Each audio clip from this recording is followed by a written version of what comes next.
Hello and welcome to the Weekly Defence Podcast, the show about defence procurement and military technology. We are brought to you in partnership with our sponsor, Namo. I'm your host, Richard Thomas, Senior Editor Naval here at Shephard, and this week, as a result of the ongoing COVID-19 pandemic, we have moved our recording studio to our homes in order to continue bringing you the latest industry news.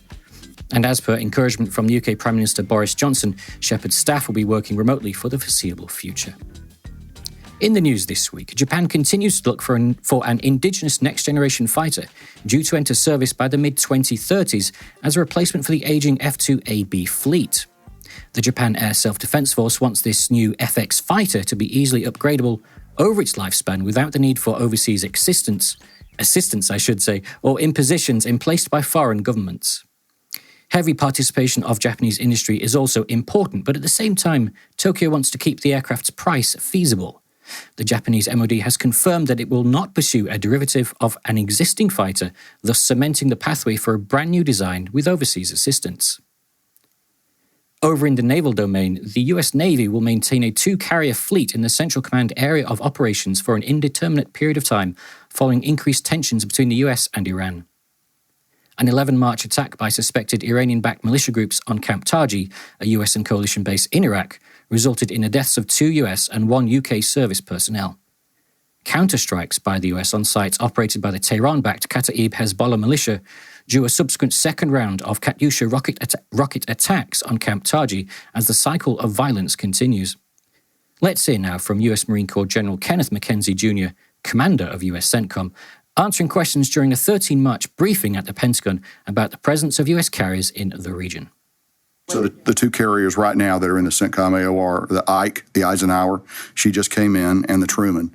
So we're going to keep them for a while, and I'm not going to comment on exactly how long that'll be because we typically try to avoid talking about tactical operations. The beauty of the aircraft carrier is this. It has enormous offensive capability. It has enormous defensive capability. It has mobility. We can move it around. Additionally, there are no access, basing, and overflight issues associated with an aircraft carrier. It's a floating piece of American sovereignty, so I can employ it in a variety of different ways. So we can move it around to present a completely changing potential threat to an adversary. So the carriers are very important to us, and we know that the Iranians watch them very closely too. The presence of the 2 US carrier strike groups centered around Dwight D. Eisenhower and Harry S. Truman is likely intended to act as a deterrent to Iran and its regional proxies. Moving southwest on the map, in Latin America, the Brazilian army has started testing earlier this month on an indigenously developed system to manage the 6x6 Guarani platforms. The Proteus SPG will centralize the Guarani subsystems, providing, apparently, enhanced perception of the vehicle and the environment around the platform. The main purpose of this system is to facilitate the integration of future systems and will reduce its overall costs. And, of course, the defence industry has been badly hit by the COVID-19 virus on an operational level. We are beginning to see consistent evidence that business fortunes are swaying faster than was evident last week. Airbus, for example, has introduced a company-wide 4-day pause on production and assembly activities across all of its Spanish and French sites. The company's shares fell 7% as a result of the decision. Elsewhere, other manufacturers have chosen to take less drastic action. Saab's Gripen facility in Linköping is working as normal, the company told Shephard. However, an 18-March release did state that while its 1st April AGM would continue, restrictions on attendance would be applied. Additionally, the US Military Sealift Command Guam Ship Repair Summit has been cancelled, and debate is being raised as to how the UK will be able to complete the integrated review by its apparent July deadline, given the evolving circumstances we find ourselves in. So to discuss this and more, I'm joined by land reporter Flavia Camargo-Pereira and air editor Tim Martin. Thanks both for joining us. Thanks, Rich. Thanks, Rich. So Tim, what are the latest developments? How much has COVID-19 disrupted the business, and what are its long-term effects, do you think?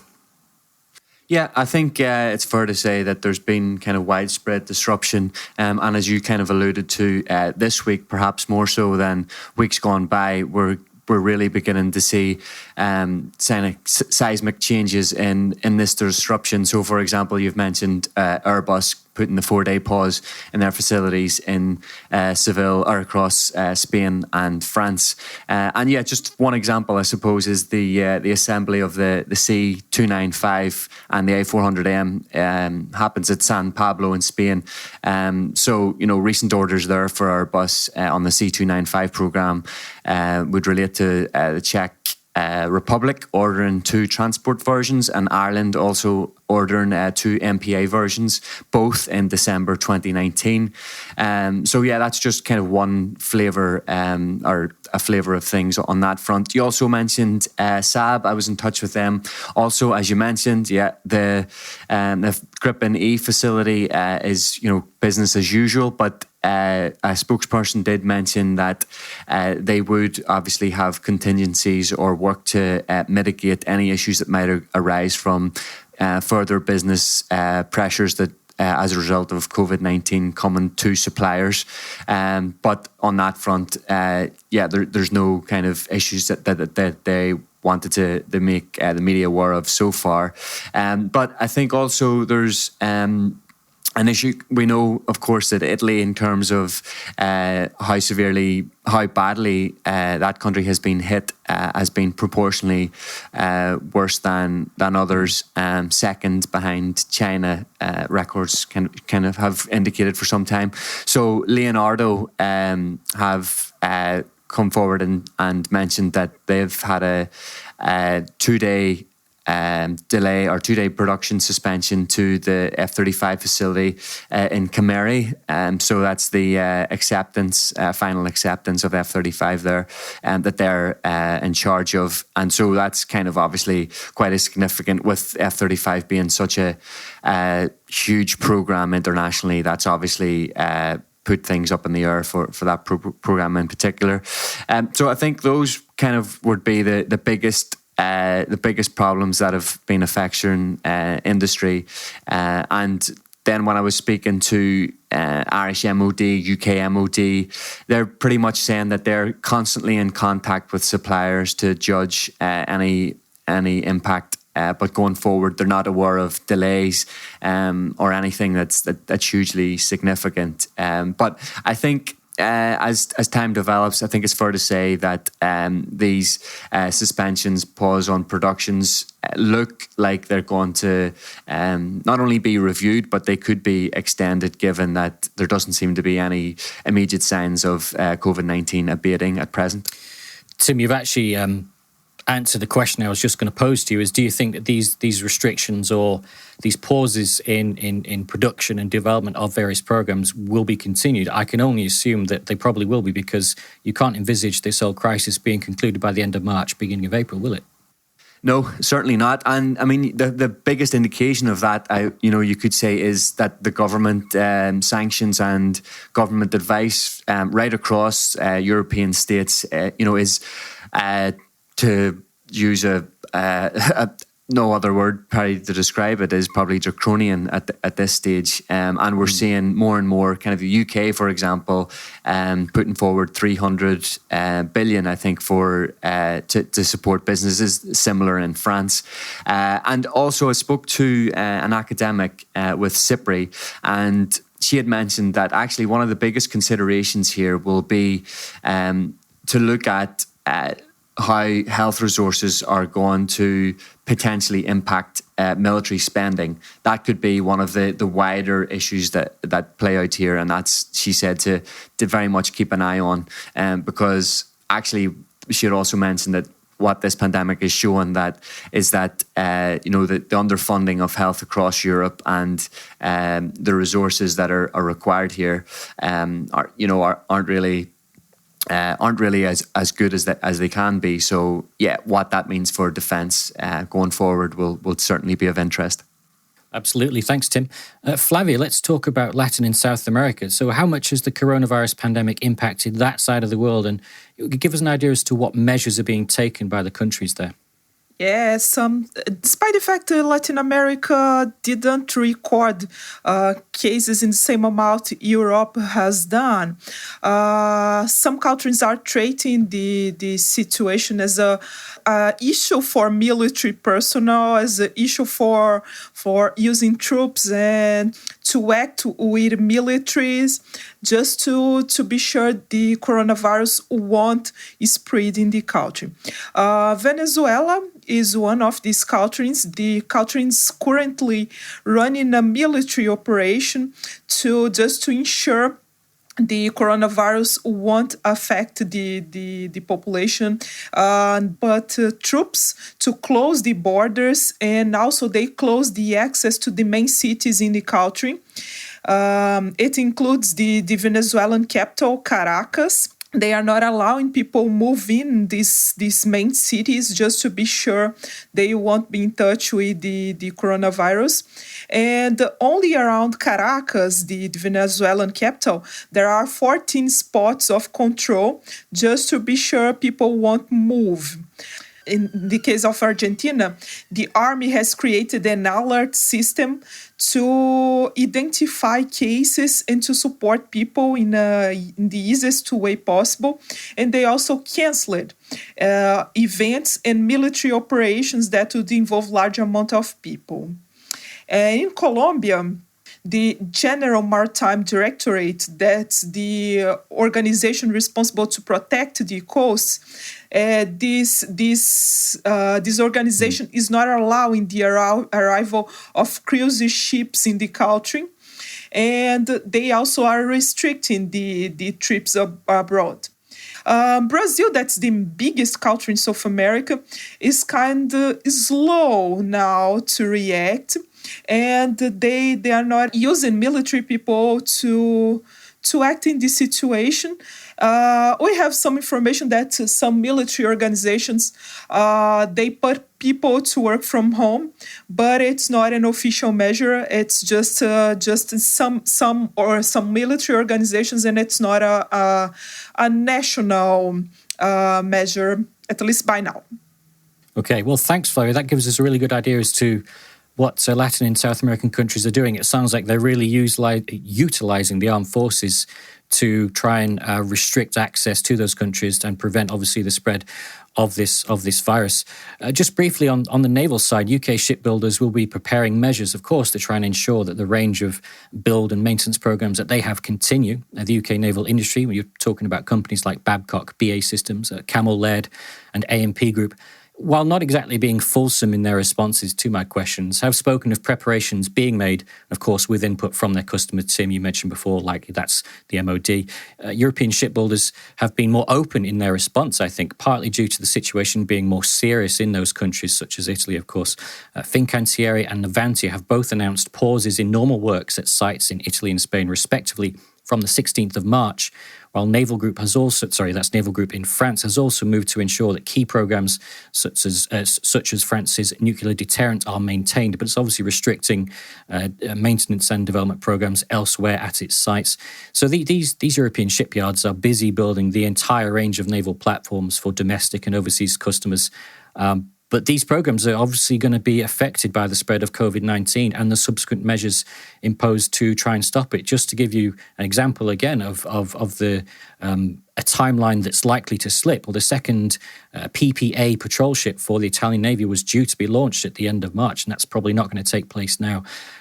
So these are interesting and trying times for industry, and obviously we're going to keep a close eye as to what they do to minimise and mitigate the delays and difficulties that they face now and into the near future.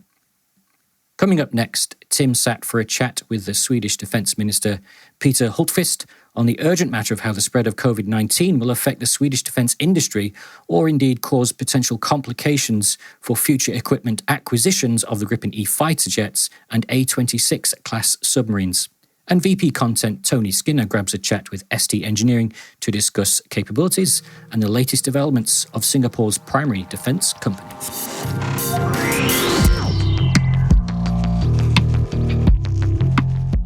Hey, did you know that Shephard Media is fully digital? Yeah, of course. I've already downloaded the app. I love that I can access high-quality stories anywhere, anytime. That's good for when you're deployed, right? I actually like that the stories don't waste my time. It's like the editors know what and when I want to read. And that you don't have to read them. You can watch a video or check out the infographics. Yeah, it's ace. Did you see that piece on Iran? That piece on the Tor M1 air defense system where they outlined... Download the free Shephard News app on the App Store and Google Play, and you can get 3 months half price on Shephard Premium News for a limited time. I'm Shephard Media's our editor, Tim Martin, and I'm delighted to say that I'm joined by the Minister of Defence for Sweden, Peter Holmqvist.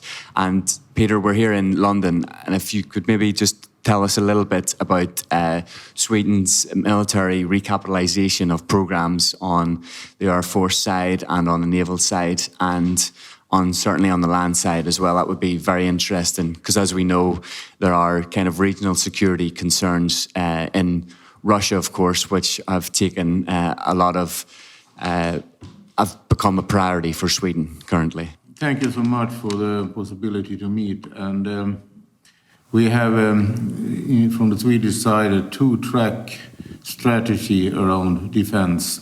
We upgrade military capability on the national level at the same time as we are deepening the cooperation with other countries and organizations, because we believe that these two tracks is complementary to each other, and it's some way to do something that have a real impact and create stability and peace in our part of Europe. We have between the years 2016 until 2020 invested approximately 3.3 billion euro in defense spendings. We have planned to increase the defense spending with totally 2.5 billion euro between 2021 until 2025. So it's a huge amount of money that we are investing, and we can see that we step by step developing our military capability. Some concrete things that have happened is that we have reactivated conscription service. We have now 5,000 soldiers in conscription service each year, and the plan is to go up to 8,000. That's one very important topic. We invest in the next generation of Gripen jet fighters. We procured 2 new submarines from our shipyard Kockums in Karlskrona. We have procured new air defense capabilities from United States, Patriot missile systems. We have invested also in the basic platform for the defense forces. It's in a broad perspective we have invested, and one of the main things we are doing is that we exercise more and more alone and together with others. Exercises is the key to develop military capability. The increase in spending, was that initiated originally from the Swedish Defence Commission white paper that was out last year that focused on long-term planning from 2021 to 2025? This started with the defence decision 2015 in May. So that was the starting point for this process. And the white paper from the Defence Commission presented in May last year. It's something that we now will start negotiations around for the next defence bill that I hope we can present to the Parliament this autumn and be decided later this year and be valid from the 1st of January 2021. Okay, and what recommendations would you consider applying in autumn once those decisions are made? Or what are the kind of some of the key issues that would be negotiated?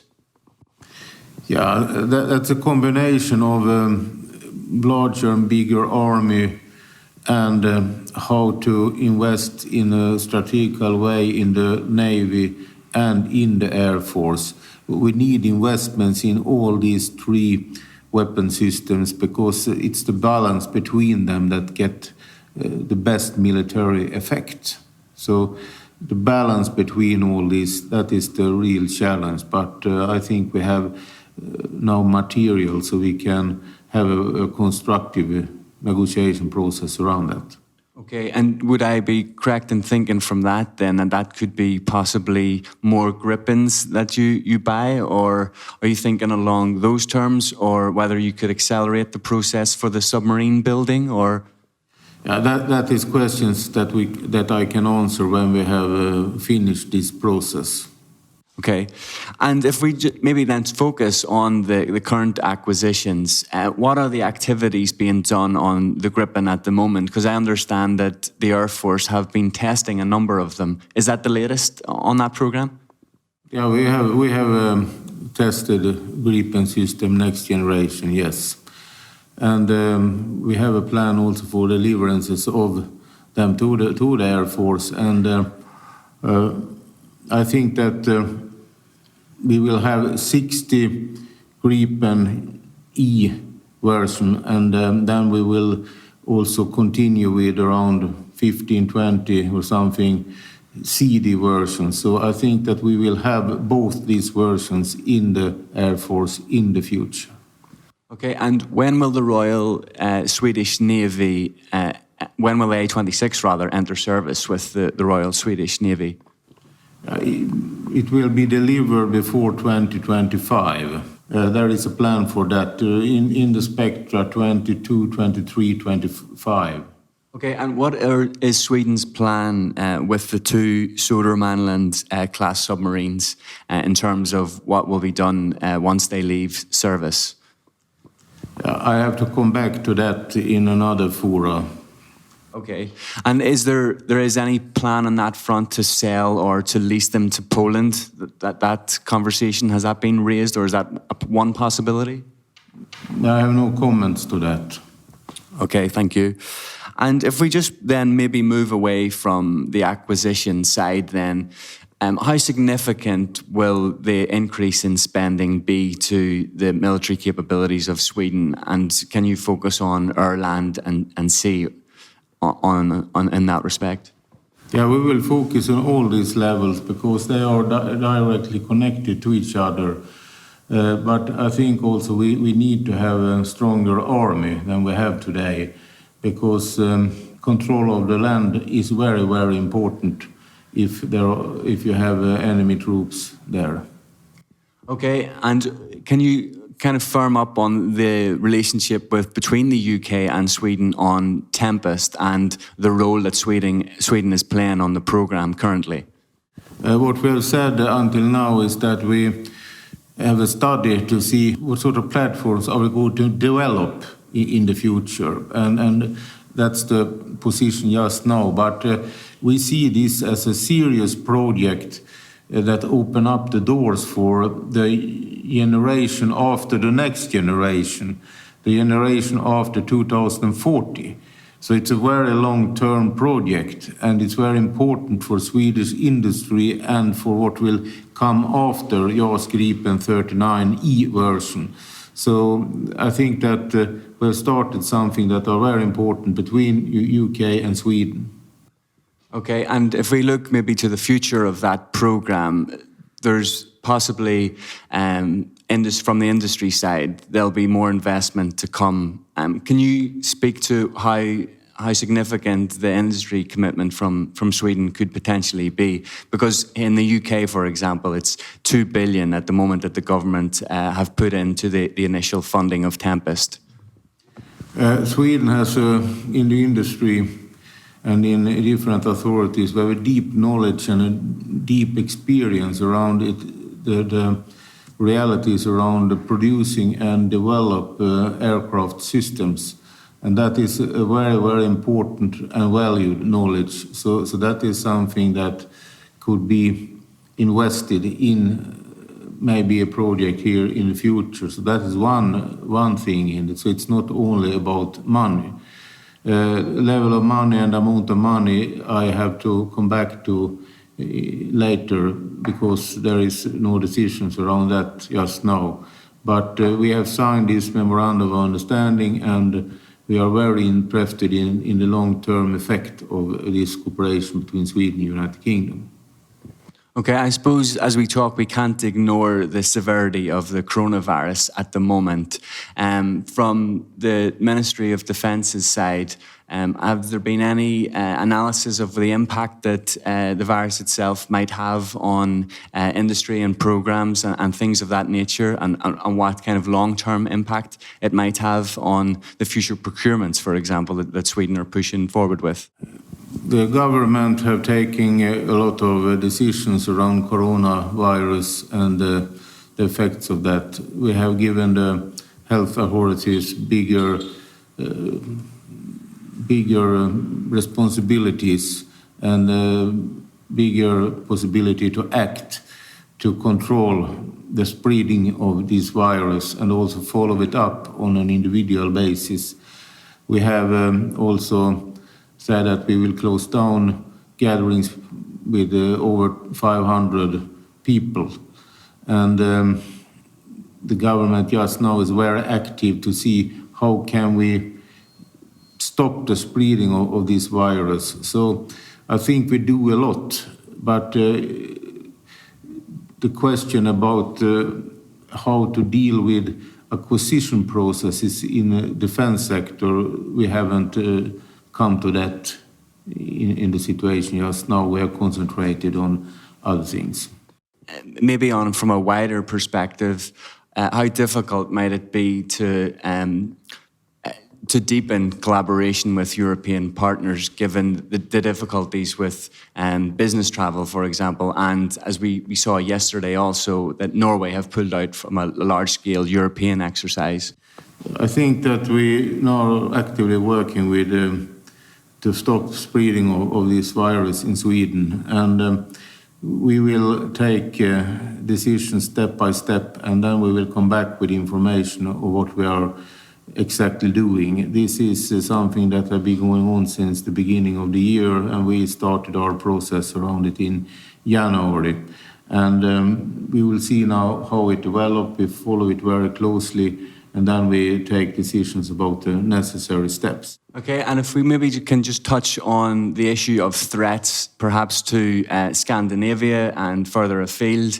Russia, of course, are presented by almost all European partners as quite a significant threat, whether that's ISR threats. Can you speak of what Sweden is doing domestically and from a multilateral level to counter those threats? I do not talk about Russia as a threat. I talk about Russia as a reality and what they have done. So that is our perspective. What we are doing is to upgrading our national military capability, and we are deepening the cooperation with other countries. And this leads to a situation where we create more of stability in the long run in our part of Europe. And I think also it's very important that the countries in European Union have the strength to uphold the sanctions towards Russia because of what's happened in Crimea 2014. In terms of how you deepen those partnerships, as you've mentioned, what are some of the strategies that will go towards meeting that ambition, perhaps in the next 6 months or the next year? We have done a lot around these partnerships. We exercise more together. We share information together. We have in the Nordic cooperation a common crisis consultation mechanism. We plan to develop all of these things step by step. So more of exercises, more of interoperability, more of a practical cooperation, and that is the best way also to prepare our organizations for what will happen in a crisis situation. Okay, I just wanted to finally ask, just on the air domain side, Saab are involved in a number of European fighter competitions. How are the government supporting that? Because, of course, the government would have a national interest in furthering those ambitions, particularly Finland's HX fighter campaign, for example. From time to time, we in specific countries declare that the government stand behind the Saab offer, and that we support it from the governmental side. Okay. Well, Minister, thanks so much for your time. It's been a pleasure speaking with you. Thank you so much. Thank you. We wanted to take a short break into the podcast to tell you about Shephard Studio. Studio is our branded content offering, which gives industry a more creative way to tell their stories. Shephard Studio works closely with companies and event organisers in the aerospace and defence industry to provide bespoke, co-branded solutions, whether it is supporting a particular campaign, content surrounding a major trade show, or bringing Studio on board to more effectively tell a company's story. Studio has already been adopted by many of the major defence primes, including Raytheon, Northrop Grumman, and Viasat. If you're interested in learning more about Studio projects and how they could benefit your company, please visit us at www.shephard.studio. So I'm with ST Engineering. I'm sitting down with Mr. Su, who's the Executive Vice President of the International Defence Business here at ST Engineering. So, Mr. Su, first of all, thanks for your time today. Thank you. Thank you for having us. So just to sort of kick things off, I guess, for those listeners that don't know much perhaps about ST Engineering, what are the capabilities of the company and what's sort of some of the background to I guess, what is Singapore's primary defence company? Yes. Singapore Technologies Engineering, we're a company that has more than 50 years of history, essentially started since the independence of the country. We are a fairly diversified and global defence, technology and engineering company with operations across the globe. We have businesses in 4 main sectors, right? In the land platforms domain, the maritime domain, aerospace, as well as electronics. So in the land systems domain, we essentially design, develop, manufacture, and maintain land combat platforms, as well as commercial platforms. In the aerospace sector, we do a large part of MRO businesses in the aerospace industry. And for marine, we do shipbuilding as well as maintenance. Whereas for electronics, it's the full gamut of digital solutions in the commercial space, in smart cities, as well as in the defense, for defense applications. Yeah. So essentially, that's what ST Engineering is about. And certainly, we're at the Singapore Airshow here. When you go out on the stands, it's a good reflection of your capabilities. There are land, sea, air training platforms out there. That's right. And you're exactly right. What you see here for the Airshow, we have taken the solutions from all 4 sectors and integrated them into teams. And essentially, you have 3 clusters in this Airshow. You have the defense cluster, you have the smart city cluster, and you have the aerospace cluster. And it is not so much sector-centric, but it is an integrated kind of solutioning that we put in each of these clusters. And how does the company support the Singaporean armed forces? Sort of the defence of Singapore being kind of certainly much part of the culture here. How do you guys kind of slot into that? Yes. We pride ourselves as being the strategic partner of the Singapore Armed Forces. And there are many meaning to that word, starting from the fact that we develop a very intimate relationship with the Singapore Armed Forces in terms of understanding their requirements, designing the solutions and the capabilities in accordance to those strict requirements. And at the same time, we provide end-to-end solutions. Say, for instance, in the case of the land systems, we do the development, the design, the testing, the production, and thereafter, after sales, the maintenance of these platforms. So all in all, what you do is you provide an end-to-end support for the armed forces, and that is very important as an indigenous capability. And I guess the Singaporean armed forces are quite an exacting customer, and presumably if you do meet those requirements and you've got a product that solves their problems, that's going to appeal to a lot of countries, allied countries, on the international market as well. Exactly. I've always referred to the Singapore Armed Forces as what we call a reference customer in these circles. And what it means is that as a reference customer, people look at the SAF in terms of what they're looking for and what they eventually acquire as a definition of what is best out there in the market. And what it means for us, strategic partner or otherwise, is that it imposes very exacting demands in terms of the solutions and capabilities that we develop. Because we know that the armed forces would firstly know what they want, to a very high level of requirement, very stringent requirements, they would have looked around the world for all the solutions that's out there. And in order for us to be chosen as the one to provide that solution, it means that we must be competitive and be able to match what is, or even better, what is available out there. And do you guys have a strategic approach for the international market in terms of establishing domestic subsidiaries or partnering with other primes, to access sort of those parts of those international customers? Yes. It differs from market to market, country to country. Depending on the state of maturity of the industry in each market, our approach ranges from providing off-the-shelf solutions manufactured in Singapore to doing localization, which means to include the building up of production capabilities as part of a contract, all the way to partnering with established local OEMs, as under a prime sub relationship in order to provide all these solutions. So it differs from market to market, country to country, depending on the requirements that the customer imposes, as well as the maturity of the defense industry in that particular market. Are there any sort of prime examples of where you have sort of sold internationally? What are some of the sort of flagship products that our listeners may have heard of and sort of perhaps not realised it's come from ST? 10 years ago, we actually sold about 100 of our articulated track all-terrain vehicles to the UK.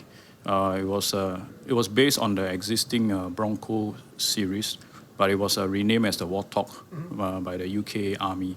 And those vehicles were deployed in Afghanistan for a few years, about 10 years ago.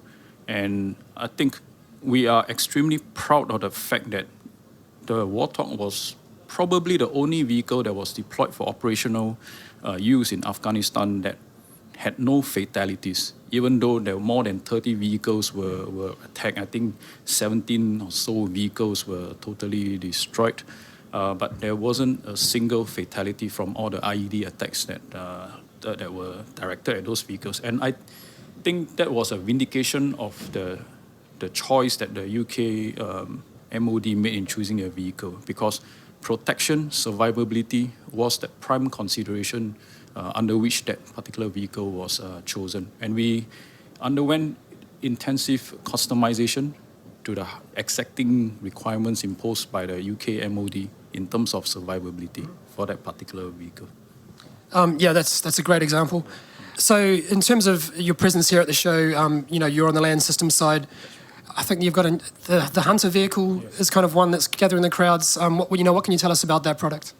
The Hunter vehicle is the latest land combat platform that we have designed, developed together with the Singapore authorities and the Singapore Army. It was commissioned just in the middle of last year, and it is in the process of being delivered to the Singapore Army for training and operationalization.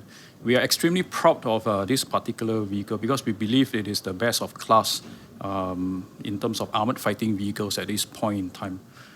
There are a few key defining features or differentiating features for this particular vehicle. Firstly, it was designed to have a digital open architecture from scratch. So what that means is that we are able to insert the latest digital technologies, be it battlefield management systems, sensors, shooters, to enable this concept called network warfighting, where it is the power, it's a force multiplying effect where the power of the force of these connected hunters is much greater than the sum of all these individual hunters all added together. So it's a very powerful concept, and it's enabled by a very powerful platform. It boasts the ability to fight close hedge. Nobody needs to pop his head out, which was, in the present context, in armored and mechanized infantry fighting, that is typically the case where you have to pop your head out to get that situational awareness around you. For this particular vehicle in a Hunter, nobody needs to do that because of the superior surveillance systems that we provide for each particular platform. And what that means is that it provides a very decisive edge in urban warfighting, given the obvious vulnerabilities that any exposed crew member would have in an urban setting when fighting from armored fighting vehicles. And I'll just add on that because we have designed this vehicle with digital architecture, what it means is that it is future ready, is future proof. Some of the future technologies that we are working on and we can see it being implemented in the near future will be along the lines of autonomous systems, the insertion of AI technologies, and the enabling of man-unmanned teaming, where the manned force, the manned vehicles can operate closely together with unmanned systems, whether they be the unmanned ground fighting vehicles or unmanned aerial vehicles, to be able to do that effectively and as well as operationally safe manner. Is this aimed at any particular requirements at this point in time? It is something that I think most established armies will be looking at in terms of the next boundary to push towards. There's only so much you can do in giving an armored fighting vehicle added mobility, firepower, and protection. Right? The next bound comes from digitalization. The next bound comes from autonomous capabilities. The 4 IR technologies, so to speak. You know. Mr. Su, thank you very much for your time today. That was very interesting. Thank you. Thank you. Thanks very much, Tony. Thanks for the time. This episode of the Weekly Defence Podcast was brought to you in partnership with our sponsor, Namo. As always, a big thanks to everyone that took the time in being a part of the episode. And for our listeners, make sure you like and subscribe, leave a review on iTunes, and tell a friend or a colleague about the podcast. Until next week, thanks for listening.